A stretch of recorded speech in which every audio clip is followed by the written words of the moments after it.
सोने की लंका का रहस्य। असली मालिक रावण नहीं, कोई और था। सोने की लंका, ये नाम सुनते ही हमारे मन में शक्तिशाली, अहंकारी और प्रकांड विद्वान राक्षस राजा रावण की छवि उभर आती है। एक ऐसी लंका जो त्रिलोक में अपने वैभव और ऐश्वर्य के लिए प्रसिद्ध थी। लेकिन क्या आप जानते हैं कि सोने की लंका का असली मालिक रावण नहीं बल्कि कोई और था? क्या आप जानते हैं कि ये लंका रावण को दान में मिली थी? और क्या आप ये भी जानते हैं कि इस दान के पीछे एक ऐसी कथा छिपी है जिसमें भक्ति है, लालच है, त्याग है और भगवान की अद्भुत लीला है?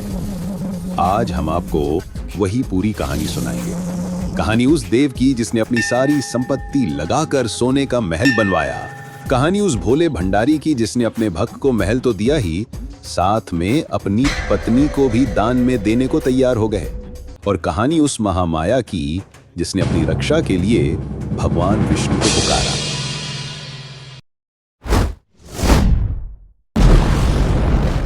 कुबेर जो नवनिधियों के स्वामी हैं, जिनकी एक निधि भी किसी को अनंत वैभव प्रदान कर सकती है। कुबेर को यह सब कुछ ब्रह्मा जी के वरदान से मिला था। ब्रह्मा जी ने ही उन्हें लोकपाल का पद और पुष्पक विमान दिया था। तब उनके पिता विश्रवा मुनि ने उन्हें निवास के लिए त्रिकूट पर्वत पर स्थित लंका नगरी प्रदान की थी। कुबेर भगवान शिव के परम भक्त थे। उनकी भक्ति से प्रसन्न होकर शिव जी ने उन्हें उत्तर दिशा का स्वामी बनाया, अलकापुरी का राज्य दिया और अपना घनिष्ठ मित्र बना लिया।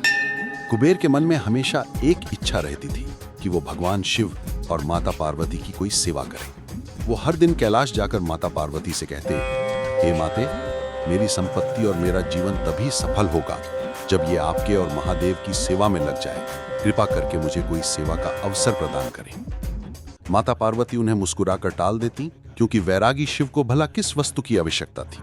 लेकिन विधि का विधान कुछ और ही था। एक बार भगवान विष्णु और माता लक्ष्मी भगवान शिव और पार्वती से मिलने कैलाश पर्वत पर आए। कैलाश के ठंडे वातावरण में माता लक्ष्मी ठंड से ठिठुरने लगीं। उन्हें आश्चर्य हुआ कि माता पार्वती इस बर्फीले पर्वत पर कैसे रहती हैं। बाद में जब माता पार्वती वैकुंठ धाम गईं, तो वहां का वैभव, वहां के महल देखकर वे चकित रह गईं। उनके मन में भी एक इच्छा ने जन्म लिया, स्वामी, वैकुंठ का वैभव अद्भुत है, क्या हमारे लिए भी ऐसा एक भव्य महल नहीं हो सकता? भगवान शंकर तो वैरागी ठहरे। वे बस मुस्कुरा दिए और कुछ नहीं बोले। पर अपनी प्रिय पार्वती की इच्छा को वे अनदेखा भी कैसे करते? माता पार्वती ने अब अपनी इच्छा पूरी करने के लिए अपने भक्त कुबेर को याद किया। उन्होंने कुबेर को बुलाया। कुबेर, तुम्हारे पास तो अथाह संपत्ति है। मैं चाहती हूं कि तुम मेरे और शंकर जी के लिए एक सोने का राजमहल बनवा दो। मैं स्वामी को मनाकर उसमें ले आऊंगी। ये सुनकर कुबेर की खुशी का ठिकाना न रहा। उनकी सबसे बड़ी इच्छा पूरी हो रही थी। उनकी संपत्ति स्वयं भगवान शिव के काम आ रही थी।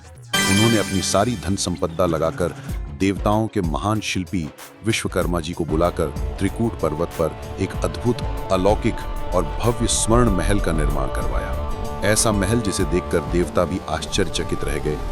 वही महल जो आगे चलकर सोने की लंका कहलाया। महल तैयार था। माता पार्वती बहुत प्रसन्न हुई। उन्होंने भगवान शंकर से उस महल में चलने का आग्रह किया। स्वामी, देखिए कुबेर ने कितने प्रेम से ये महल बनवाया है। यदि हम कुछ दिन वहां रहेंगे तो इसमें क्या हर्ज है? आप तो आनंद स्वरूप हैं। आपको शमशान में भी आनंद है और राजमहल में भी आनंद ही मिलेगा। भगवान शंकर अपनी प्रिय पार्वती की बात कैसे टालते? वे मान गए, लेकिन एक शर्त रखी। पार्वती, कुबेर ने महल तो बहुत अच्छा बनवाया है, किंतु उसने अभी इसकी वास्तु पूजा नहीं करवाई है। बिना वास्तु पूजा के गृह प्रवेश उचित नहीं। अब प्रश्न था कि इस भव्य महल की वास्तु पूजा कौन करेगा? उसी समय विधि के संयोग से वहां प्रकांड विद्वान और वेदों का ज्ञाता रावण भगवान शंकर की पूजा करने आया।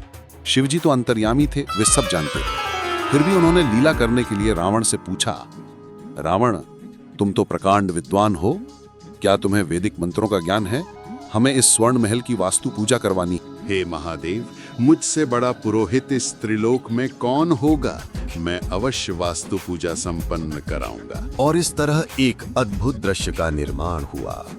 जगत के स्वामी भगवान शंकर यजमान बने और राक्षस राज रावण उनका पुरोहित बना। पूजा सानंद संपन्न हुई। लेकिन पूजा करते करते सोने के उस महल को देखकर रावण की नीयत बदल गई। उसके मन में लालच ने घर कर लिया। वो सोचने लगा कि किसी भी तरह ये महल उसे मिल जाए। पूजा समाप्त होने के बाद भगवान शंकर ने रावण से कहा, पुरोहित जी, पूजा संपन्न हुई, अब आप अपनी दक्षिणा मांग लीजिए। आपको जो भी उचित लगे मांग लो। प्रभु, क्या मैं जो भी मांगूंगा वो आप मुझे देंगे? मेरा नियम है रावण, मैं किसी को ना नहीं कहता। बस फिर क्या था, रावण ने अपने मन की बात कह दी।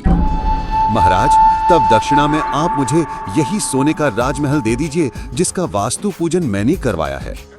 ये सुनकर माता पार्वती चौंक गई, पर भगवान शंकर मुस्कुराते रहे। उन्होंने पार्वती जी की ओर देखकर कहा, देवी, ये ब्राह्मण है और मांग रहा है। मांगना तो मरने के समान होता है। कोई गरीब अगर इस राजमहल में रहकर सुखी होता है तो हम उसे देखकर ही सुखी हो जाएंगे। हमें क्या फर्क पड़ता है, हम तो कैलाश पर ही आनंद में हैं। औघड़ दानी शिव ने एक पल भी नहीं सोचा और रावण से कहा, तथास्तु, जाओ रावण, आज से ये स्वर्ण महल तुम्हारा हुआ। पार्वती जी को रावण की इस धूर्तता पर बहुत क्रोध आया। उन्होंने रावण को श्राप दे दिया, रावण, जिस सोने की लंका को तूने धूर्तता से दान में लिया है, याद रखना, एक दिन यही लंका तेरे ही पापों की आग में जलकर भस्म हो जाएगी। और हम सब जानते हैं कि भविष्य में हनुमान जी के द्वारा माता पार्वती का ये श्राप सत्य हुआ। लेकिन रावण का लालच नहीं रुका। उसने देखा कि ये तो बड़े भोले हैं, जो मांगो सो दे देते हैं। उसने एक और दुस्साहस किया। महाराज, क्या मैं एक और वस्तु मांग सकता हूं? हाँ, मांगो। महाराज, ये पार्वती बहुत सुंदर है, इन्हें भी आप मुझे दे दीजिए। ये सुनकर स्वयं माता पार्वती भी सन्न रह गए। ऐसा दुस्साहस? पर जगत के सबसे बड़े दानी भोलेनाथ शंकर मुस्कुराते हुए बोले, रावण, मुझे तो विवाह करने की इच्छा ही नहीं थी। नारायण की इच्छा से मैंने विवाह किया था। यदि तुझे पार्वती इतनी ही अच्छी लगती है तो ले जा। ऐसा दानी कहाँ मिलेगा जो वरदान देकर स्वयं संकट में पड़ जाए। भगवान शंकर ने प्रकृति के सारे नियम ही पलट दिए। उन्होंने अपनी पत्नी का ही दान कर दिया। माता पार्वती को आश्चर्य हुआ कि मेरे पति कितने सरल हैं।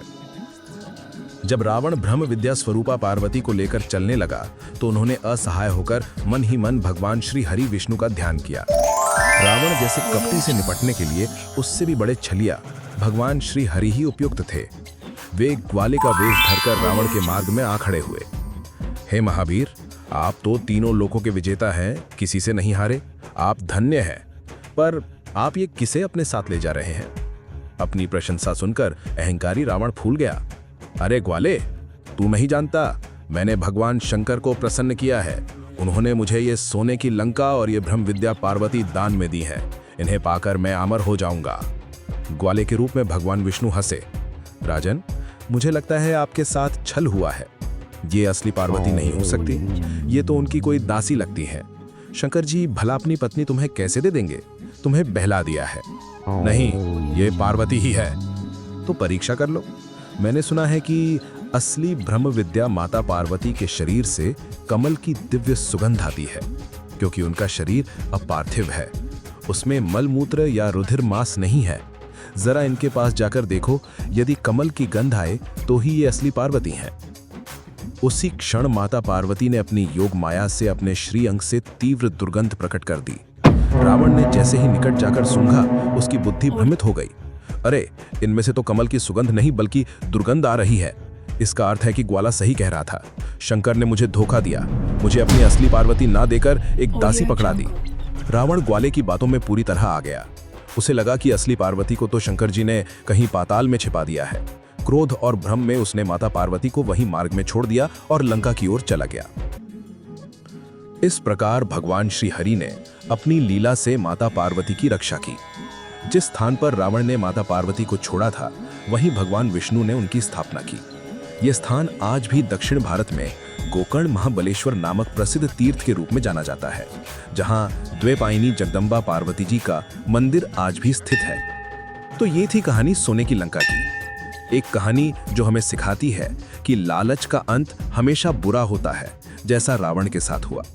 ये हमें भगवान शिव की उदारता और भोलेपन का दर्शन कराती है, जो अपने भक्तों के लिए कुछ भी दे सकते हैं। और ये हमें विश्वास दिलाती है कि जब भी धर्म पर संकट आता है तो भगवान किसी ना किसी रूप में रक्षा करने अवश्य आते हैं। आपको इस अद्भुत कथा का कौन सा हिस्सा सबसे ज्यादा पसंद आया? भगवान शिव का औघड़दानी रूप, रावण का लालच या भगवान विष्णु की चतुराई? हमें नीचे कमेंट्स में जरूर बताएं।